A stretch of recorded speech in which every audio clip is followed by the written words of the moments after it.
Good evening, Star City Blood Bowlers. Welcome to the Star City Blood Bowl League Season 5 End of Season Statistics and Awards.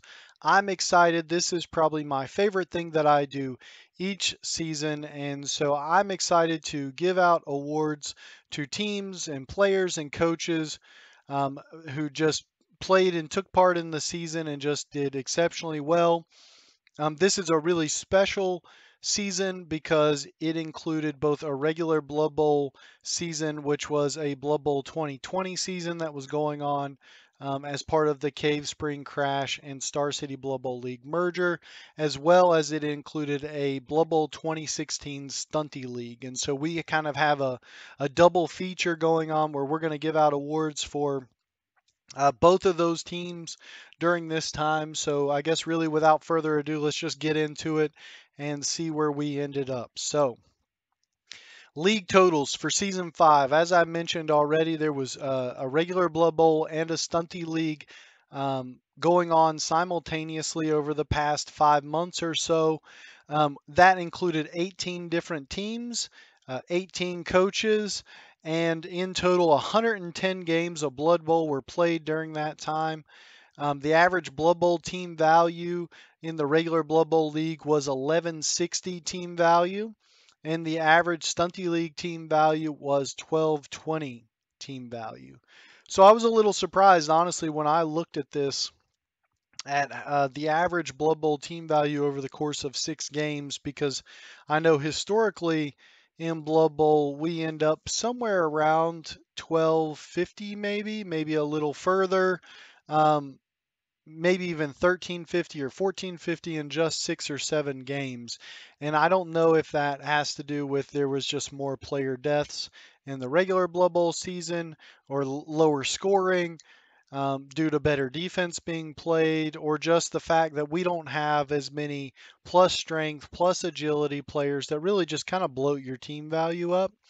And so maybe this was intentional from Games Workshop in order to promote redrafting of teams. Um, but that's something to really keep in mind moving forward if this really becomes a habit, is teams aren't really getting up in team value to kind of reach some of those races' full potential. And so it'd be something we might want to look at. On the other hand, the Stunty League team value, it got up to around 1220 gold pieces in the same amount of games per team. In total, we scored roughly 132 touchdowns, which was at least one per game. And we also had a total of 203 casualties, so almost two per game. And that included 23 player deaths, which is, about 10%. Pretty exciting. Pretty surprising, really, considering I think it's only 1 in 16, maybe even less. So 23 deaths seems really high, honestly, for 110 games. But nonetheless, rest in peace. So, kind of moving on to the awards, the team awards. First up, we have the Wooden Spoon in the regular Blood Bowl League, and this goes to the Woodland Strikers. The Woodland Strikers were a Wood Elf team that ended the season with an 1155 team value. They ended with 0 wins, 2 ties, and 4 losses, 4 touchdowns scored, 12 touchdowns against them, and they ended up with 11 negative net casualties against them. So they were beat up pretty good. This team was coached by Noah, so congratulations to the Woodland Strikers on winning the Wooden Spoon for the regular Blood Bowl League. For the Stunty League, the Wooden Spoon goes to the Runts. The Runts is a squig team in the Stunty League. They ended with a team value of 1350k team value. They are really plagued by this. I don't want to say that the roster kind of tricks you, but you have all these really strong squigs, but they all have really stupid. They all have, I think it's Bloodlust, which is the new animal savagery sort of, and really stupid together. So they have 2 nega traits of big guys. So more than likely, at least 1 or 2 of them are going to let you down on every turn. And so the Runts ended with 1 win, 1 tie, and 3 losses. They had 5 touchdowns scored, 8 touchdowns against them, a -5 net casualties for that team, and they were coached by Mike Taylor. So congratulations to Mike on and the Runts on winning the Wooden Spoon in the Stunty League. Now we kind of go on to best defense. This is my favorite award, and this one in the regular Blood Bowl League went to the Tomb Kings Pet Cemetery team. The Pet Cemetery team was, I think, feared by a lot of folks who played them. Obviously the Tomb Guardians were very strong up front and hard to deal with. And they ended with a team value of 1560. Ended as one of the top teams. I think they went into the playoffs as maybe the number 2 seed, if not the number 3. They had 5 wins, 1 draw, and 1 loss. They only allowed 3 touchdowns all season, one of which was in the playoffs where they ended up getting knocked out in the semifinals, and they ended with a 92% win percent. And this team was coached by Alex. So congratulations to Alex and Pet Cemetery on winning best defense for the Blood Bowl League. For Stunty League, best defense goes to the Coconut Bay Cannibals. The Coconut Bay Cannibals are a pygmy team. The pygmies have jaguar warriors, alligator warriors. They have a number of croxagores. And so they have a lot of really defensive skills, tons of shadowing. They have claws. And this team had a team value of 1295. They ended with 4 wins, 1 draw, and 1 loss. They only allowed 4 touchdowns throughout their 6 games, and they caused a tremendous 30 casualties throughout the season. So um, the team was coached by Mark Crouch, so congratulations to Mark. And one can really look at this and see why they had the success they had. If you're removing 5 players off of the field each of those games, then you're definitely in a good position to play good defense and good offense during that time. Now, going on to the Mahomes Award. So, we created this award kind of in honor of Patrick Mahomes, the highest paid player in NFL football. And so, we give this award to the highest paid player within the season. Typically, it's a big guy, not always. Sometimes it's a war dancer or somebody who's just gotten tons of skill ups. Um, but this year it did go to a big guy. It went to a renegade Minotaur who plays for Divided We Stand, and his name is Mystery Meat Pounder. So Mystery Meat Pounder is 190,000 gold payroll value. He's gotten 2 skill ups, which is Juggernaut and Break Tackle, and caused a total of 8 casualties throughout the season. So congratulations to Divided We Stand and Mystery Meat Pounder on the Mahomes Award. Now, the Mahomes Award for the Stunty League goes to Gort. Gort is a Chaos spawn for a Chaos Halfling team. The Chaos Halfling team in the Stunty League was named the River Bottom Nightmares, and they are a very scary team with 2 Chaos spawns, 2 chainsaws, tons of halflings to foul with. They're just a team that could really run through your team really quickly if you're not careful. Gort was, like I said, a Chaos spawn, number 12 on the team, had 2 upgrades, which was Tentacles and Multi-Block, which in Stunty League are just awesome skills because you're usually blocking Strength 2 guys, and you're usually using your Tentacles to hold Strength 2 guys in place around you. And so Gort ended And up with now 2 here's a word MVPs, from a our total of sponsor. 5 casualties caused, and one of them is being a significant injury. So congratulations to Gort and the River Bottom Nightmares on winning the Mahomes Award in the Stunty League. Next up, we have Best Passer. Um, we sometimes like to call this the Gru Breeze Award, which was an orc that just passed all the time in our very, very first season of Blood Bowl we had. And so this award goes to Thorn. Thorn is a Wood Elf thrower for the Woodland Strikers, who had a single skill upgrade, which was Dodge. and ended up with 1 MVP and 8 career completions and a ending team value of 115K. So congratulations to the Woodland Strikers and Thorn on winning Best Passing. Best passing for the Stunty League went to Fastfoot Jones, which is a head carver for the Chaos Halfling River Bottom Nightmares. Had just one skill on the head carver, which is tackle, and Fastfoot Jones had 2 career completions and a very, very small but large in Stunty League payroll of 80,000 gold pieces. With just those 2 career completions, I mean, you can kind of see that we didn't really. There wasn't a whole lot of passing in Stunty League because almost everyone who wanted to pass was Stunty, and it just became too risky with the negatives to the passing rolls. And so getting 2 is all you needed in our league to be the best passer. So congratulations to Fastfoot Jones and the River Bottom Nightmares on winning best passer. Next up, we have most brutal. So this is the player that caused the most casualties, and again, this goes to Mystery Meat Pounder, which was the Renegade Minotaur. As I mentioned, he had Juggernaut and Break Tackle, caused 8 casualties, and had a team value of 190,000 gold pieces. So congratulations again to Mystery Meat Pounder on the dual awards of most brutal and the Mahomes Award. Most brutal for the Stunty League goes to Snobby Knot. Snobby Knot was another Chaos Spawn, the other Chaos Spawn, I guess you could say, for the Chaos Halfling River Bottom Nightmares.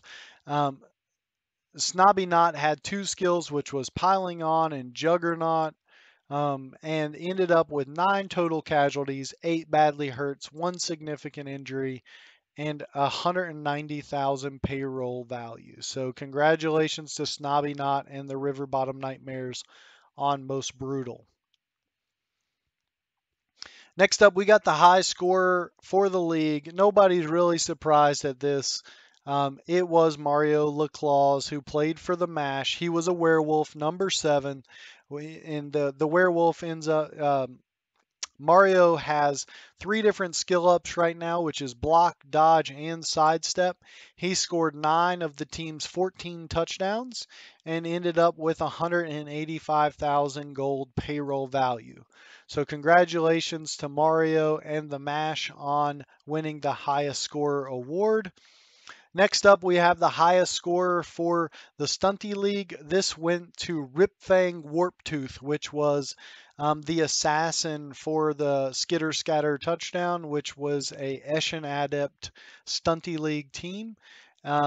They only get one assassin on the team, and he's a Agility 4 non-stunty player, but he has pro. It had block and dodge on the team, so he was very, very hard to knock down, and also had stab. And so there were only 4 touchdowns scored at that time, but he had 3 out of the 4, and so that was good enough to give Rip Fang the high scorer award in the Stunty League. And he ended up with a payroll value of 140,000 gold pieces for Ripfang. So congratulations to Skitter Scatter Touchdown and Ripfang on winning the highest score award there. Next up, we have the Spike Magazine Award. This is the award that we give to the player who accrued the most star player points in a season. And this went again to Mario LaClaus. Mario again plays for the MASH. Is a block dodge sidestep werewolf, and he accrued a total of 45 star player points in season 5. And so he was definitely someone that everybody knew in the league.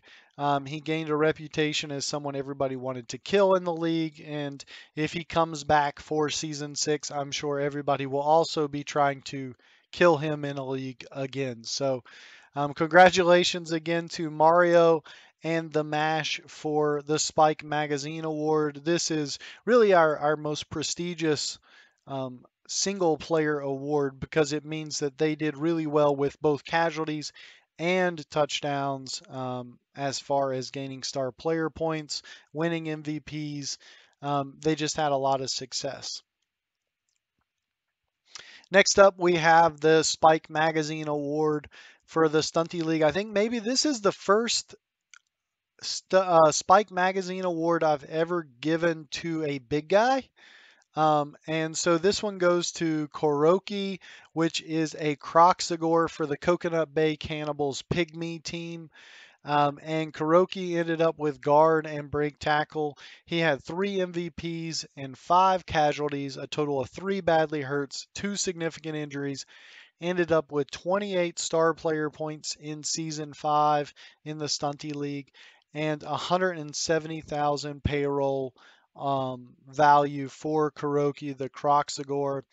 As I said, this is impressive enough to me to get the Spike Magazine Award to a um, a big guy, because it almost always goes to a scorer like a gutter runner or a war dancer or something like that. So this is a first, and something that's very exciting to me to give. Kuroki had the break tackle and guard, which were super good skills in Stunty League. And so congratulations to the Coconut Bay Cannibals and Kuroki on winning the Spike Magazine Award.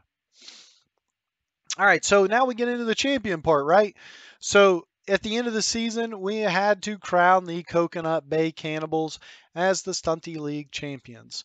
They were a really great team that was very, very, very tough to play against. They ended with a team value of 1295,000 team value. They ended with 4 wins, 1 draw, and 1 loss. Scored a total of 10 touchdowns, only allowed for 30 casualties caused, which was a +9 net casualties, and they got best defense. So congratulations to Mark Crouch and the Coconut Bay Cannibals on being the champions for the Stunty League. Now in the playoffs, we had 4 teams that made the playoffs within the regular Blood Bowl League. That was the MASH, Vermin Tide, Grumpy Old Men, and Pet Cemetery. And so, as you can see, the MASH moved ahead of Vermintide in the semifinals, and the Grumpy Old Men upset Pet Cemetery to move on to the semifinals. And the MASH and the Grumpy Old Men squared off in the championship game, where we crowned the Grumpy Old Men the champion of the regular Blood Bowl League. The Grumpy Old Men ended with a team value of 1205,000 TV. They had 5 wins, 1 draw, 2 losses during the season. They ended up scoring 11 touchdowns, only 5 touchdowns scored against them. They had a +12 net casualties. And so that dwarf team took home the championship. I think that was 2 dwarves in a row for the K Spring Crash League. I think maybe both dwarves won both their seasons. And so this team was coached by James Dixon. So congratulations to James on winning the Star City Blood Bowl League Season 5 regular Blood Bowl Championship. So, with all that being said, I just want to congratulate everybody who played in the games. I want to thank everybody who played in the seasons, both of them, everybody who stuck around, everybody who stuck it out, even if you weren't doing very, very well and were just learning the game. I hope everybody enjoyed it, and I hope everybody comes back for season 6. And so we'll kind of talk a little bit about that real quick. So the next steps for the league, what we have is I got about 6 things on here. The first is that we are currently in the process of doing a Street Bowl D-League season. There has so far been 15 games played, 6 players drafted. Honestly, that may be 16 games and 7 players drafted since I made this yesterday. But try and play any games you can. There is no requirement on playing a certain amount. There is a bonus if you play 4, and that will continue until really the very end of December to January, early January 2022. Is how long the Street Bowl D League will last. On December 4th, we have the Mill Mountain Grinder Street Ball Tournament, which is, going to be able to put all this practice you've done in the D League to the test and just have some coaches from around the state and surrounding areas come and play street ball together. And you get to play 5 games in one day. It's looking like currently I'm in some talks with Twisted Track Brew Pub about if they would be able to host us for the event. And if so, that would be a really great place to have it. It's a really great atmosphere. You get to drink all day, there's food available. So everyone should try and do that. Um, the next thing is that after that season, we will look to draft the players from the D League to our season 6 teams.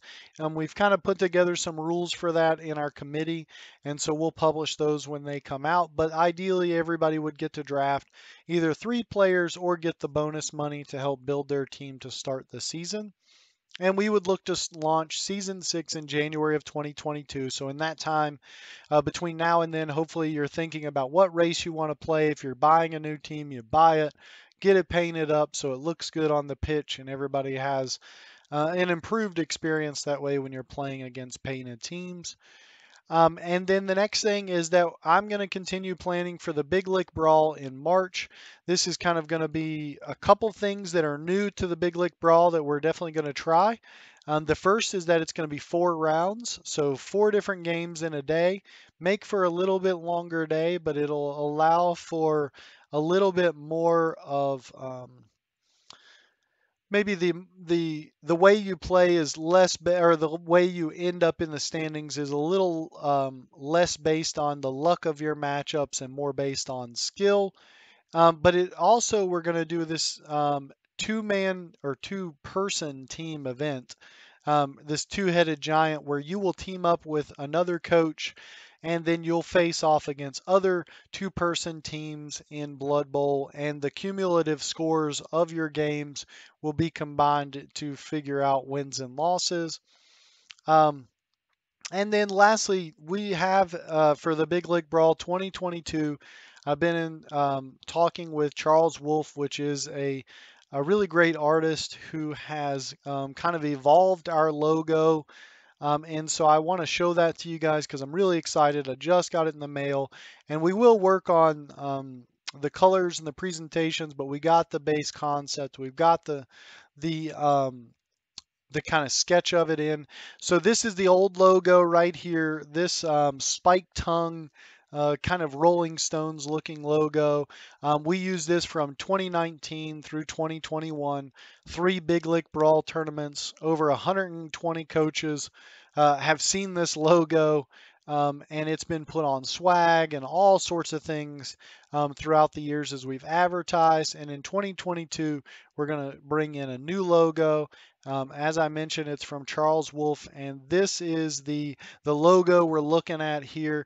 This is the new helmeted spike tongue kind of look we're going for here. You can see the tongue is, I don't know if I can move it to the side here, but you can see the tongue here is split at the end. It also pays a little bit of homage to the old logo here on the side. And so, as I mentioned, I'm super excited about the new logo.